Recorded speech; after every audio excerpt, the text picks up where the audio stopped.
led me to believe that there exists a code that's embedded within all of our reality here on Earth, one that's permeating every part of society, almost all religions, and it seems to be one that is actually it encompasses a unit of totality, and it's regarding what is the number 64. The number 64. Right. All right. It is regarding the number 64. And when I started looking into the number 64, and of course the game of chess and the mysteries of the game of chess, and its relationship to the sacred 8-byte grid of 64, it became quite apparent to me that 64 is related to significant patterns that are found in the fundamental building blocks of our reality. And it seems to be a number that's just about connected to just about everything, from the I Ching and the 64 condoms of DNA that make up all of life on Earth, to the magical square of Mercury, time wave cycles, and much, much more. It's just all over the place. And when I started looking into this and figuring out what are the 64 hexagrams of the I Ching, for example, and other 64 base patterns do that relate so well to the 64 codes or condoms necessary for the template of life, I was thinking, where is the connection? How is it that the template of life, the 64 codes or genetic combinations that we can get that makes up all the template of life, how is it related to these other patterns that relate to 64? And it turns out that these patterns are not so much things that we've adopted because we just made them up. They're inherent to nature and life all around us. For example, the pattern that cells use to divide in biology perfectly matches the fundamental structure of the fabric of the space that it's dividing in. And what this means is when 64 is as a pattern or a formula or a sequence of numbers that's based on what we call exponential increase. Is it 8 by 8 basically? Actually, it is. It is 8 by 8. It is the chessboard. The chessboard is comprised of two sets of 32 squares, making 64 squares. And the chessboard is more than just a chessboard. The chessboard is a metaphysical, magical object that looks at, from a mundane point of view, it looks like an ordinary game, but actually it's quite ancient, and it is connected to so many different things that it's unimaginable to believe that perhaps, some people would come away saying that chess was given to them by the gods. And as a matter of fact, it looks like some people, which I'm going to talk about tonight, actually have said that. These patterns, like the 64 pattern that we're going to talk about, can be demonstrated to link into both the fractal nature of the microcosm and the macrocosm. In other words, as things are above, they are so below, like a fractal. And this 64 fractal seems to fit everywhere. For example, we even have it in computing. And the 64 fractal for the 8 by 8 board is 8 by 8 is 64 squares. And now we have 8-bit computing, for example. The first computer that was given to us was a Commodore 64. So almost all of the artificial life on Earth is based on 64-bit or 8-bit computing, and it builds the fundamental structures upon which everything that we're using for technology is based. Two things I want to share with you that kind of got me on the journey to figuring out what was going on here with this code that's embedded into life. And you need to explain to us why this code. Why this code? Yes, I will. One of the things is in 1979, I shared an account with you where somebody had said that this gentleman by the name of Tal had said he had met a reptoid at the foot of his bed. Right. Now, during this encounter, he was shown a geometric form that looked like it was plasma. It was colorful. It appeared in the air between the reptoid and him, and he felt as if it came from the reptoid.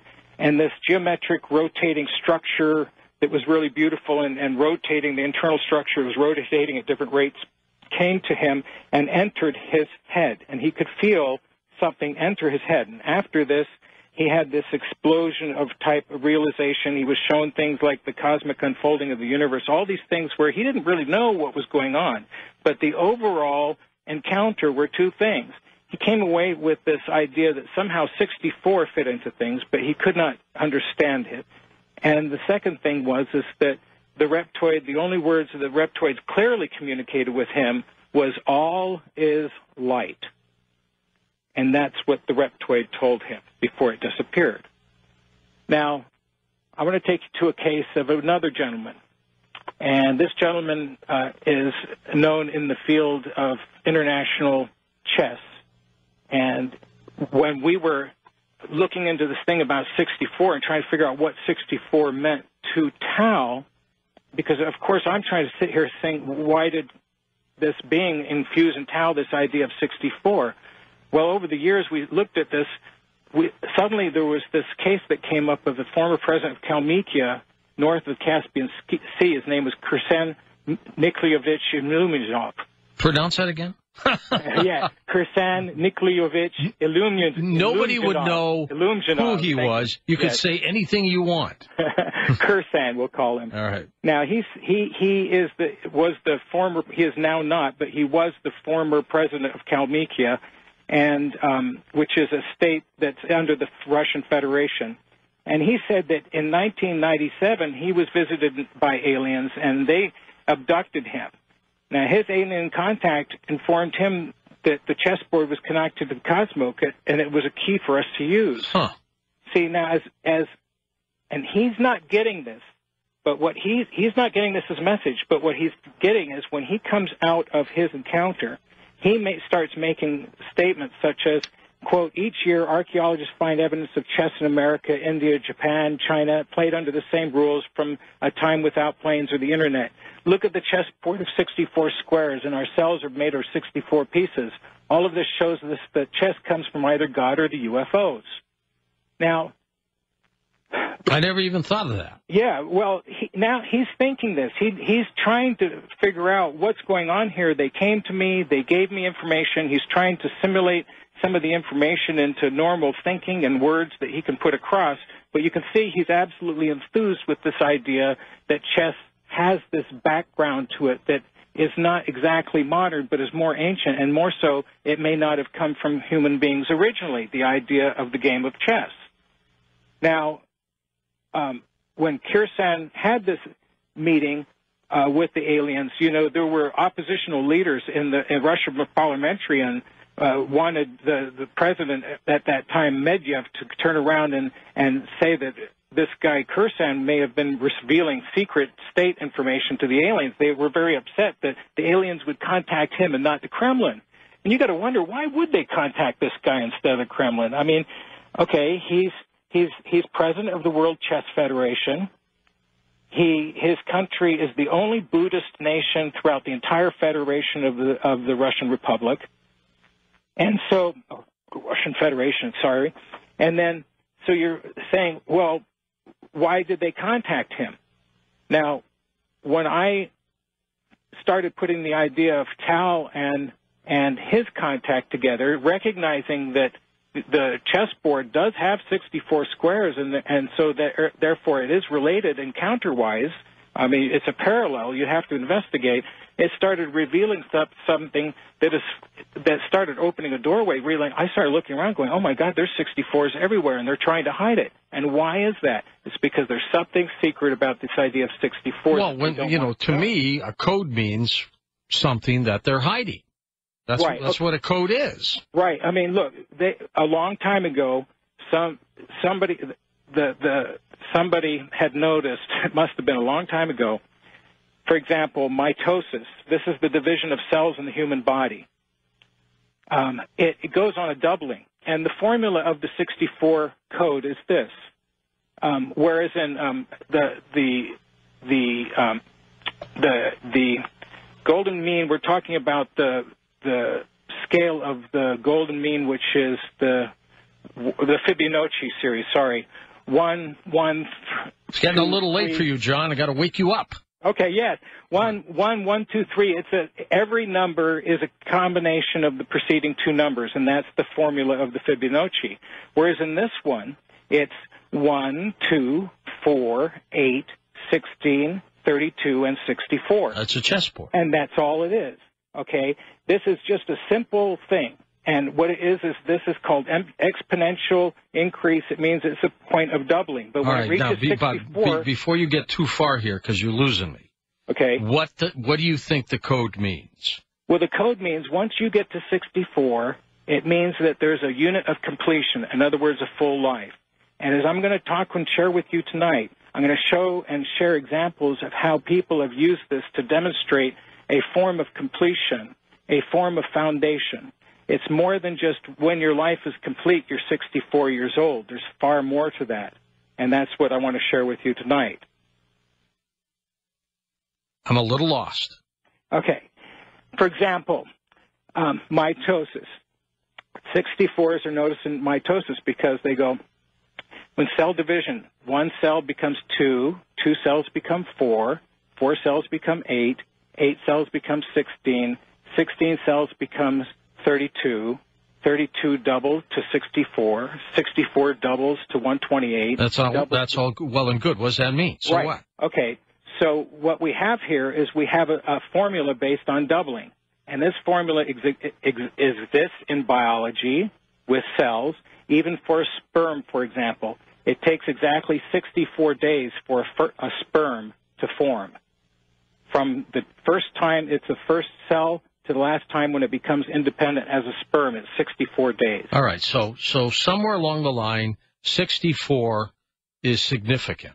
Absolutely. But again, so what?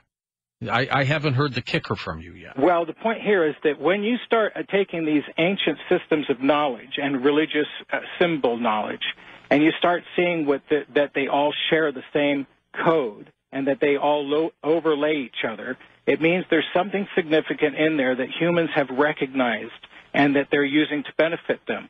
And in this case, people have been using this to benefit them in different ways. For example, in India, there's a mandala. They have their ancient religion of Hinduism says that when you construct buildings, if you're a normal person, you should construct buildings on a 9x9 grid. But if you're in religion, you're into yoga or yogi, or you're into government, your home's to be built on an 8x8 grid of 64, and that's the way it's supposed to be constructed. Is it stronger, better for energy? What does it do? Yes, it's the feng shui of the entire thing. You're basically living on 64 squares, and because this unit of 64, once you knew the secret behind it, it starts actually empowering you personally in your life. And it's no accident why Queen Victoria reigned for 62 years. 64 years. It's no accident why Queen Elizabeth II is starting to hand over the power to Prince Charles, because in 2016, it'll be her 64th year. I predict that'll be the year she hands over power to Charles.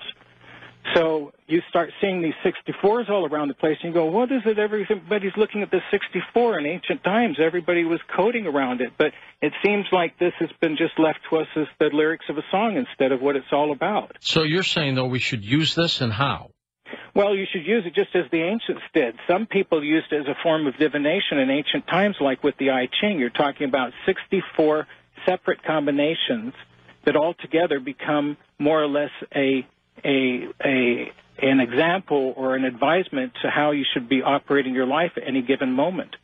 And with the idea of things doubling on itself, at certain significant points during your life, for example, if 64 is considered retirement, that means 32 is mid-age, and that means that 16 is rights of the consent and being at an age of puberty, and then 8 and younger than that.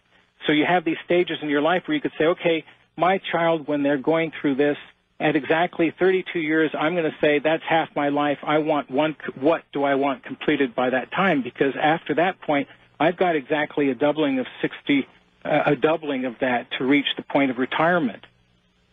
The state of Israel, for example, in recognizing that the Catholics have for a long time, they used to put churches on top of ancient cave systems that used to house the rituals of the indigenous Indians. And so they would find PowerPoints and they would place their church on them to have everybody come to the church. It's the same thing with this regarding the 64. Because if you look even back at the time of Israel, Israel was established in 1948, and so that means at 2012, it would have reached its 64th anniversary. It coincided.